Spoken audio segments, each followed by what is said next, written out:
The whine of the power drill was a high-pitched metallic scream that seemed to tear a hole in the peaceful afternoon quiet of my property.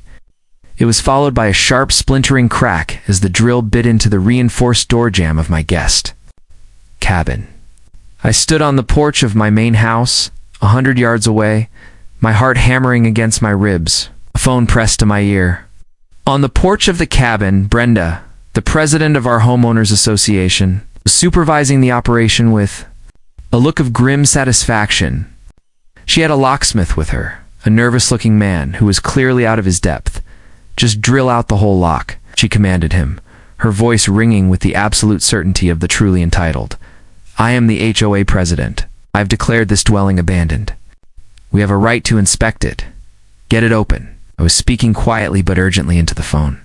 "The perimeter has been breached. They are attempting a forced entry on the asset. I repeat, the asset is under direct physical threat. Initiate containment protocol." And then, from the deep, silent woods that surrounded the cabin, they emerged. Black-clad figures moving with a silent, fluid precision that was both beautiful and terrifying. They were a force of nature, a sudden, shocking manifestation of power in a place that was supposed to be a peaceful retreat. The lead agent, his weapon held at a low ready, his voice a calm, authoritative thunderclap, shouted, "FBI, drop the drill. Get on the ground now." The locksmith screamed and threw his tools in the air. Brenda spun around, her face a mask of pure, uncomprehending shock. She saw the tactical gear, the weapons, the hard, unblinking eyes of the men who had just materialized from her worst nightmares. And that's when everything went wrong. Before I tell you what happened next, drop a comment. What would you do if this happened to you? And subscribe to HOA Files? To understand that moment of beautiful, glorious chaos, you have to understand my life before and my life now. My name is David. For 25 years, my life was a symphony of controlled chaos. I was a special agent. With the FBI, the last 15 of those years as a team leader on the hostage rescue Team HRT, my world was one of high-stakes operations, of split-second decisions where lives hung in the balance. It was a life of service, of sacrifice, and of secrets. When I retired, I didn't want a condo in the city or a house in a bustling suburb. I wanted the opposite. I wanted a fortress of solitude. I found it in a 20-acre parcel of heavily wooded land in a new, upscale community called Whispering Pines Summit. I bought it specifically because it was the largest, most secluded lot in the development, buffered from my neighbors by a thick, beautiful forest of old-growth pines. I built my house, a simple, modern structure of glass and stone, and at the far end of the property, tucked away and almost invisible from the main house, I built a second, smaller structure, a guest cabin. But this wasn't just any guest cabin. As a final act of service to the Bureau, an organization that had been my entire life, I entered into a confidential agreement. The cabin, built to very specific and very secure specifications, was to be a designated FBI safe house, quiet, anonymous, place for the government to house high-value witnesses or debrief sensitive assets. It had reinforced doors, ballistic windows, a secure, independent communications system features that were completely invisible to the casual observer.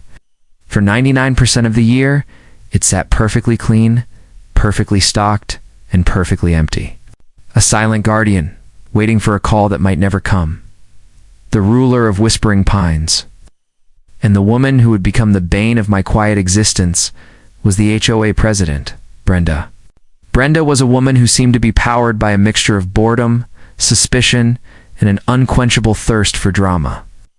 She was the neighborhood gossip, the keeper of secrets, the self-appointed arbiter of all that was right and proper. Her welcome to the neighborhood a week after I moved in was less of a welcome and more of an interrogation. She showed up with a plate of cookies and a barrage of deeply personal questions. "So, David," she'd said, her eyes scanning my property with a kind of predatory curiosity. "A big, beautiful place like this, all for one person. You must have had quite the career. What was it you did again?" "I worked for the government," I'd said, giving her my standard, deliberately vague answer. "Fascinating," she'd said, her tone indicating she found it the opposite of fascinating. her eyes then fixed on the distant roof of the guest cabin, visible through the trees. "What a cute little guest cottage. What are your plans for that? Airbnb or rental?" "It seems a shame for it to just sit there, empty. It's for family," I'd lied easily, "when they visit." "Of course," she'd said, though the look in her eye told me she didn't believe me for a second. "Well, you just let me know. The community is always in need of extra space for overflow guests." I had no idea that this was not a polite suggestion. It was a statement of intent. The first direct assault came in the form of an email. A few months after I moved in. Subject line was, "Urgent request, guest cabin." It was from Brenda. "David," it read, the tone a perfect blend of aggressive friendliness and absolute entitlement. "My cousin, Patricia, and her 3 children are coming to visit for the Thanksgiving holiday. My house is simply bursting at the seams. I was telling her all about your adorable and completely empty guest cabin, and she was so thrilled. We will be needing to use it from Wednesday the 22nd through Sunday the 26th. Please let me know where I can pick up the key. Thanks a million, Brenda."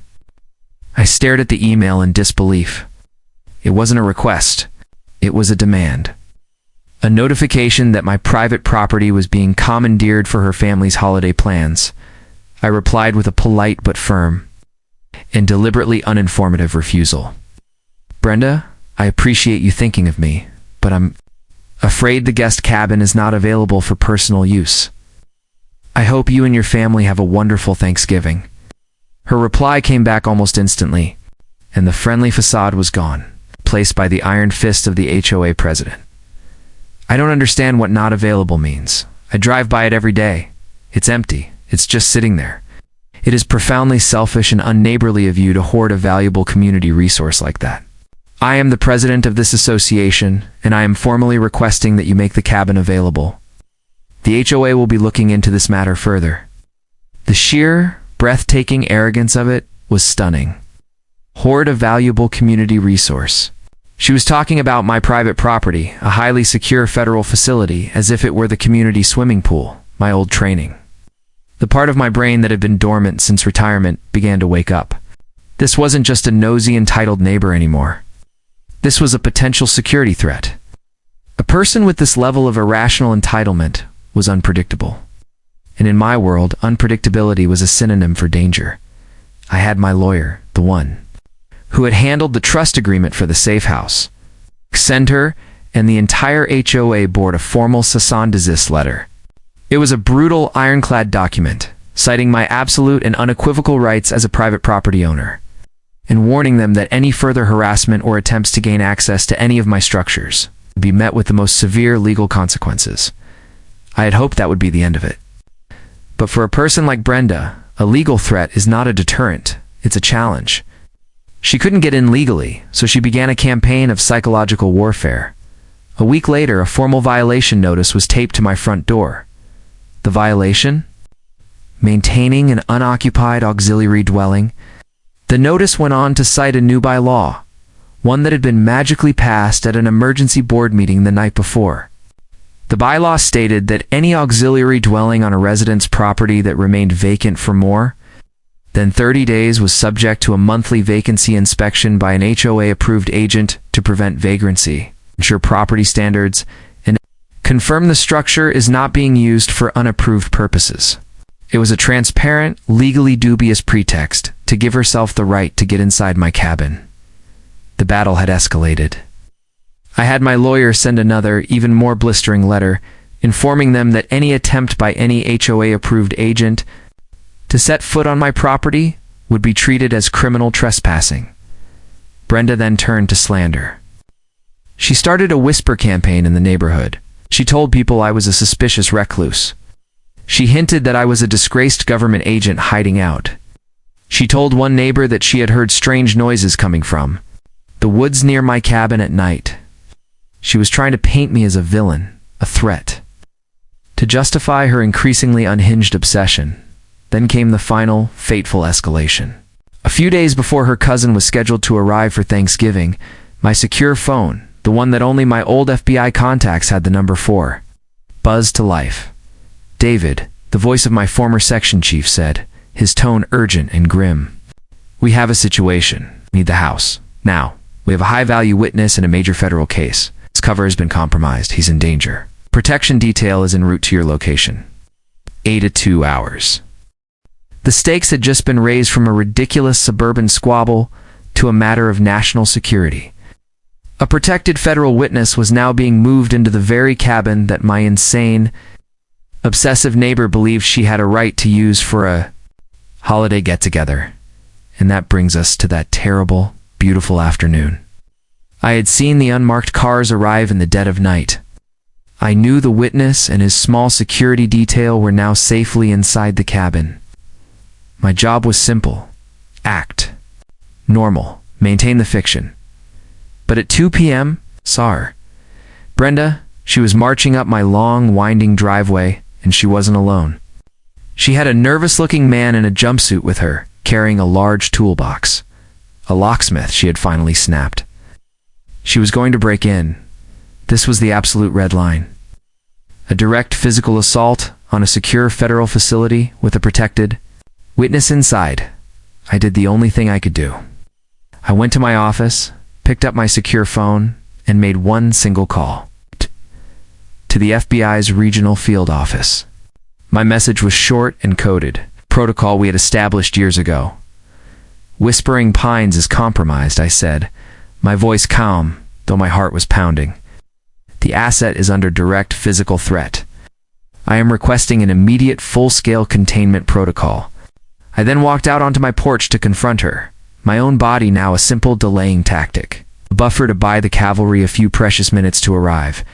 And that's when the world exploded into a scene of beautiful, glorious, and long overdue chaos. The black SUVs, the tactical team emerging from the woods, the local sheriff providing a uniformed perimeter. Brenda stood frozen on the cabin porch. The locksmith's drill still whining in his hand, her face a mask of pure, uncomprehending terror. She looked like a character in a movie who had just realized the haunted house she was breaking into was real. The lead agent, the special agent in charge of the entire field office, a man I knew well named Sam, took control of the scene with the effortless authority of a true commander.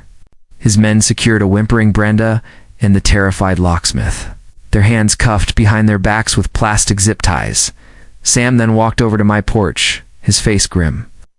"David," he said, his voice a low, angry rumble, "talk to me." What the hell happened? I explained the whole insane story.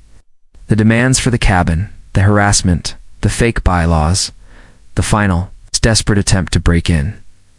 As I spoke, Sam's face grew darker and darker.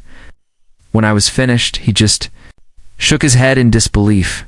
He then turned and walked over to a now sobbing Brenda, who was being held by two of his largest, most intimidating agents. He knelt down so he was at her eye level. He was no longer a calm commander. No, he was a predator, ma'am, he said, his voice dangerously quiet. "My name is Special Agent in Charge Sam Holloway, and I think you and I need to have a little chat about your life choices."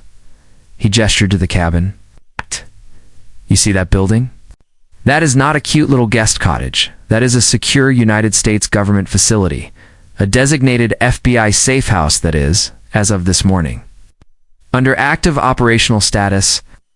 Brenda's eyes went wide, the tears stopping instantly, replaced by a look of pure, abject horror. Sam wasn't finished. He leaned in closer, his voice dropping to a whisper that was somehow more terrifying than a shout. "You have just attempted to forcibly enter a federal safe house. That is a federal crime that carries a recommended sentence of up to 20 years in a federal prison. You've also, through your reckless, selfish, and profoundly stupid actions, potentially compromised the security of a protected federal witness in one of the most important organized crime cases the Bureau has prosecuted in the last decade. That is another felony, one that we take very, very seriously." He stood up, his face a mask of cold, hard fury. He looked at his agents. "She's all yours," he said. "Read her rights. Take her downtown. I want her in a federal holding cell before I've finished my coffee." Brenda was arrested. Not by the local cops, but by the FBI. The locksmith was detained as a material witness. The entire insane episode was now a major federal investigation. The aftermath was swift and absolute. Brenda, facing a mountain of federal charges that would likely send her to prison for the rest of her life, was utterly and completely broken. The HOA, now on the radar of the United States Department of Justice for its role in the harassment campaign, was thrown into a state of chaos and terror. The board members, realizing they were all potentially liable as co-conspirators, resigned en masse.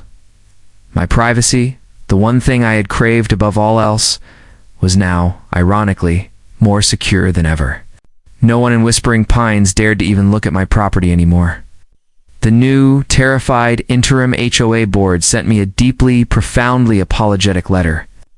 Along with a ridiculously large basket of muffins, this whole nightmare taught me a lesson that I had learned long ago in my old job, but had forgotten in the quiet of retirement. You can never, ever underestimate the capacity of a petty person to do profound damage. Brenda was so obsessed with a secret she had imagined that I was some kind of suspicious recluse with something to hide that she ended up stumbling into a real one. A secret so far beyond her petty suburban comprehension that it completely and utterly destroyed her. She thought she was fighting for her right to be a nosy, entitled neighbor. She had no idea she was trying to pick a fight with the full force, authority, and righteous fury of the federal government. Brenda took a plea deal and is now serving 3 years in a federal correctional facility in another state. But the Department of Justice, as part of their larger investigation into the HOA's finances and practices, has just subpoenaed their accounting records for the last 5 years, and I hear the new, very nervous board is having a very, very bad week.